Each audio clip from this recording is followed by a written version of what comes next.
Hey guys, look who we have in the Hangout. I'm probably going to start the interview. Maria may come and take over, but so you get two for the price of one. How's That's that? very exciting for me. Right? Like, But do you know about the Google Plus Hangout? I was just told about it. Okay, It sounds so very amazing. we have people from all over the world joining us. We have as many as 10 joining us at one time, but because we're on the YouTube channel, people all over the world can actually be tuning in and watching us right now. That's Just weird. Isn't that great? That's so very you cool. potentially have a much larger audience than you have when As you're many actually on people as television. possible is what I'm after. Okay, exactly. All right, so we know how that goes. Hello, everyone. I'm Tony McEwing here in the Fox 11 newsroom in Los Angeles. Thank you for joining us. And I have Sarah Paulson, the amazing Sarah Paulson here from American Horror Story, which, by the way, Yes. I am a huge fan of. Oh, good. I'm so glad. I love that show. Good. And I'm sure there are some fans here in the Google Plus Hangout, too. I'm going to introduce you to all of our people right now. As a matter of fact, we have Anthony Ramos. He's in Sacramento.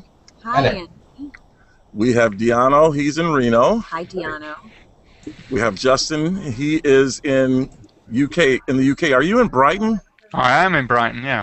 Yeah. Hello. Okay. We have Kempton. He is in Calgary. Hello, Kempton. Hi, Sarah. And we have Kim. Kim, you know, you move around so much, but are you in Kansas City? Is that where you are? Yes, I'm in Kansas City. Hi, Kim. She's like, yes, that's right. All right. We have Kyle, and Kyle is from Mars. Hi, Kyle.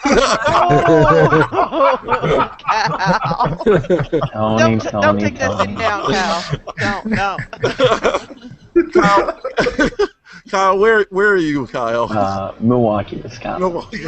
Same difference. I'm from Mars, from Milwaukee. Right, and then we have Renzo, who is in Venezuela. Oh my God, hello, Renzo. Exactly. Hola. We're very international here, Sarah. Very cool. So, for those of you who are very well aware, American Horror Story, which I mean, I just love. It is just. Can I just say it?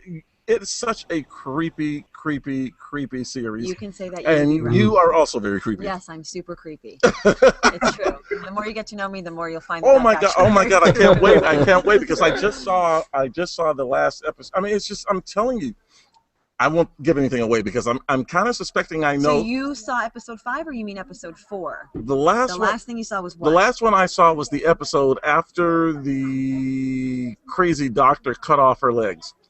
Okay, so but have did you see my aversion conversion therapy? Did you see that scene? I don't know that I did. You might be behind, which means I'm not interested in talking to you. Don't go! Burn! Ouch! That hurt. Up to date. When you first got this script, what did you think?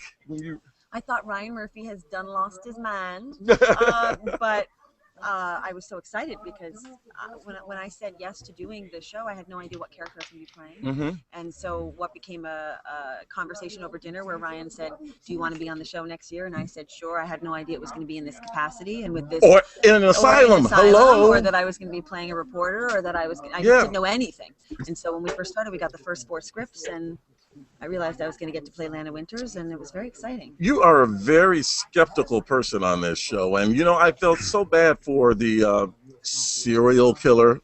Kit Walker. Yes, because you just would not give that guy a break. People got really mad at me about that. I was really upset with you. But excuse me very much, but does everybody remember that Lana doesn't know what the audience knows at that point about true. You know, about his relationship with his wife and the possible alien abduction and all that stuff. She just knows what has been presented to her, which is that he's bloody faced. So she actually thinks she's doing something for society by not letting him out. But people got all mad at me and were like tweeting me saying, "Damn you, Lana Winters!" And I was like, what? Exactly. They were all sad for me when I was having my. But that's a compliment in a way, right? It is, because it means they're invested in the character. They're really invested in the character. But I was like, don't be mad at me. I'm trying to prevent women from getting killed. Suckers. Well, and your character is very interesting. Your character is very interesting because not only of how you ended up in the asylum to begin with, but why? which was very tricky. I know. Because she's crafty. Okay, I'm gonna have to turn this down because we have something going on there, but we can still talk. But we have to do divorce court style. Okay. Boom, boom, boom, boom. But I like that they're addressing all kinds of social issues like sexuality. Yes, and that I kind play of a lesbian on the show who is not super keen on revealing that part of her life, but when the story took place. When the story took place, it was a very scary time to be out in the world, and so it sort of shows how far we've come. But you know, I still do, which you don't know about since you didn't watch the episode. I have aversion therapy, which is something that was very common practice. Well, now, wait a minute. That's not the Maybe last. you did see it. Well, I had my hands in my pants. All right, to be fair to Tony, episode 5 has not aired yet. Oh, that's not episode 5. That's episode 4. Wait, episode 4 is the aversion theory? I didn't think that happened until the second part of the Anne Frank. The last thing I saw. No, that's the first part. The last thing I saw that happened to you was they did the electroshock therapy on you. That's episode 2. You gotta go. I can't. No. That was the last thing that I saw that was done to you. That was yes. Okay, you're right. Okay, yeah. you can stay. Yeah. Okay. By the way, we've been joined by Trev. By the way, and Trev? Trev is from Jupiter. He's actually from the UK as well, and he has a really thick accent, so I'll translate. Here, I actually have a question. Yeah, go ahead, Diana. This is actually related, Sarah, to something you were saying earlier about how attached to the character it seems that people are getting already. Is that something that you were worried about, given the miniseries format of American Horror Story, where in season 1 is like your character was completely different, and now it's this brand new character that's only been around and present for 4 episodes. Mm-hmm. So it's like, I mean, were you worried about that format, about the viewers attaching themselves to these characters when it's the same person but a different character every season? Yeah, I mean, I did think that any actor I told, anyone in the business I told that we were going to be coming back playing different characters got super excited because they thought it would be so fun to try something new.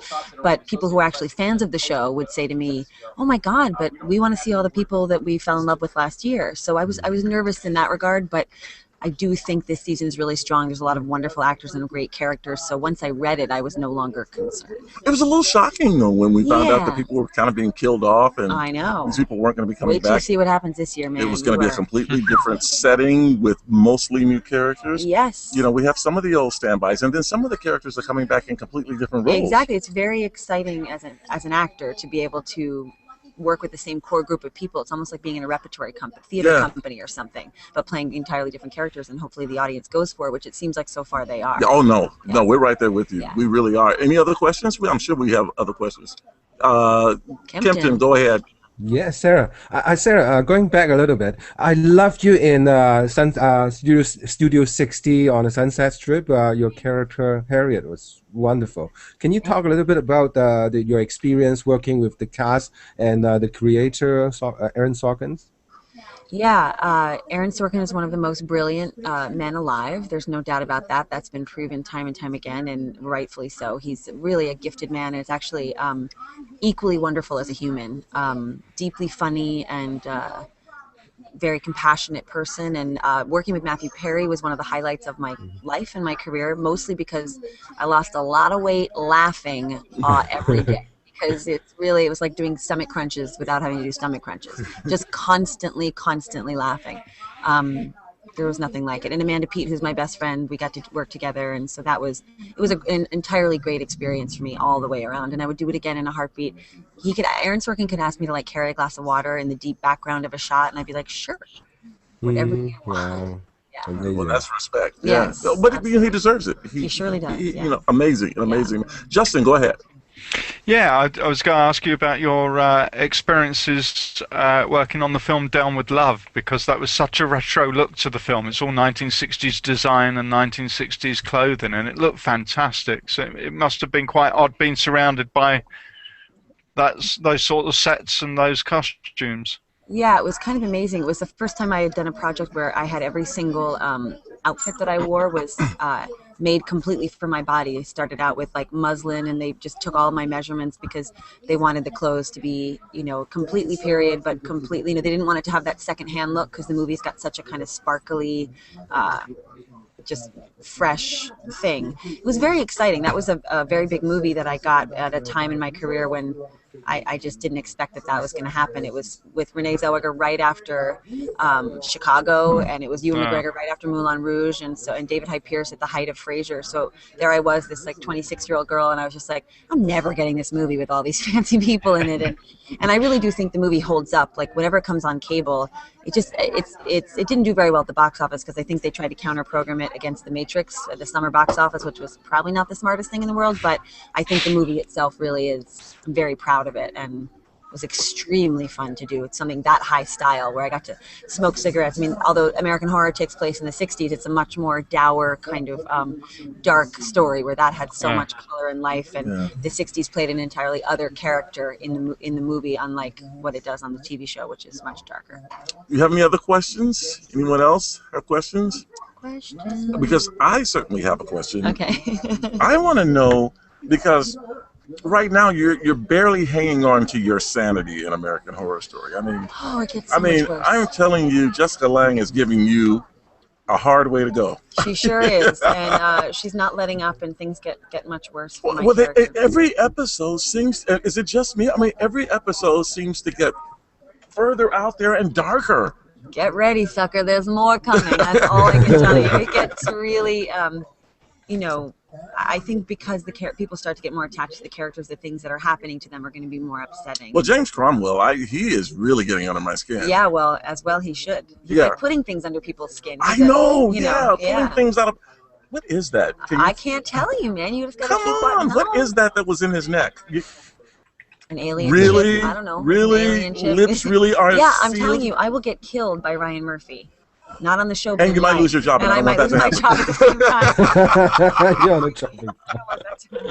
I don't want that to happen either, because you're too good on the show, and I really, really, really like it. If we don't have any more questions, we'll wrap it up. Can I have a Kempton's question? Let me just tell you something about... Kempton's the closer. Let me tell you something about our resident Canadian here. You always have the last question. All right, you hit me. Go for it. All right. So when your first acting experience, were you really young, or what triggers you into this lifelong passion of acting? And was it a teacher or someone? I always feel like I sort of in the womb was an actress, and it just came out that way.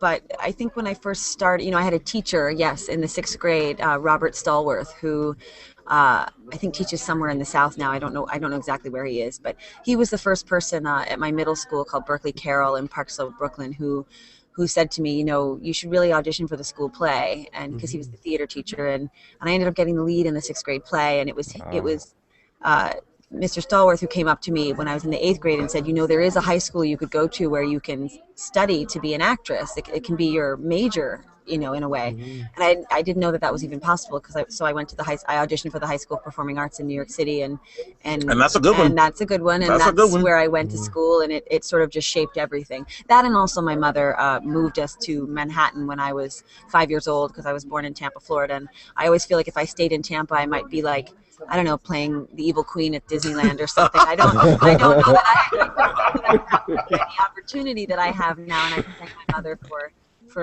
moving her life to the big city, because growing up in New York, I obviously had so much available to me, and got an agent right out of high school, and all that happened because of her. So.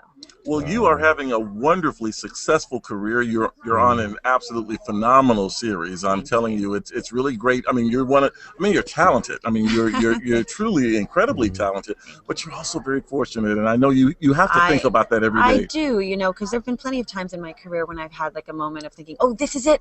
You know, I got this movie called The Spirit right after Studio 60 that I thought, or my agents thought, was going to change everything. I signed a 3-picture deal and this whole thing, and then the movie just didn't perform at the box office. I've had plenty of, you know, moments where I thought things were going to change, and plenty of moments where they don't, and it's a funny road of ups and downs. But this last year with Game Change, and I got nominated for an Emmy for that, which is exciting, and Martha, Marcy, May, Marlene, and now this, it's felt like a good stretch, which only means the shoe's going to drop in a second, people. That's what it means. It means enjoy every moment you have right now, right? Yes, I mean, Sarah, thanks so much for joining us. Really appreciate it. You mind taking a picture? Somebody take a picture of us? Who does it?